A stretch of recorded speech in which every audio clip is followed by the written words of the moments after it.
Hello hello मेले में आए हुए सभी भक्तजनों का श्री दुर्गा पूजा समिति हार्दिक अभिनंदन करता है और करता ही रहेगा। आए हुए सभी भक्तजनों से अनुरोध है कि अपने अपने कतार में ही चलें और अपने परिवार का साथ ना छोड़ें। किसी भी प्रकार की सेवा के लिए श्री दुर्गा पूजा समिति आपकी सेवा में तत्पर है और रहेगा। धन्यवाद।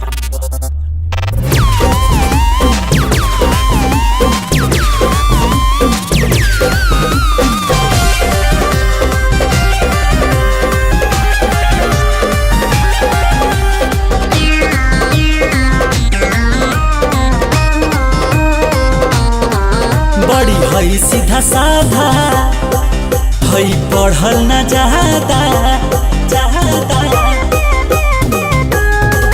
बड़ी हई सीधा साधा हई पढ़ल न जाता समझ न आवे हलथू गलथू बोलत रहेली धनिया समझ न आवे हलथू गलथू बोलत रहेली धनिया गहिनिया हमारो भुलाइल दुलहिया मगहिनिया हमारो भुलाइल दुलहिया।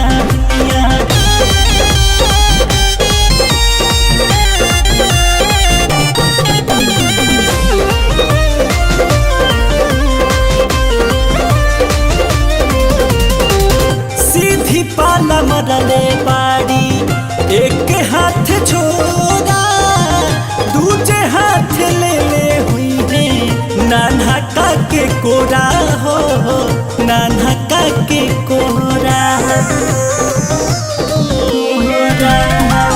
सीधी पाला मरले बाड़ी एक हाथ छोड़ा दूजे हाथ ले हुई है नाना का के कोरा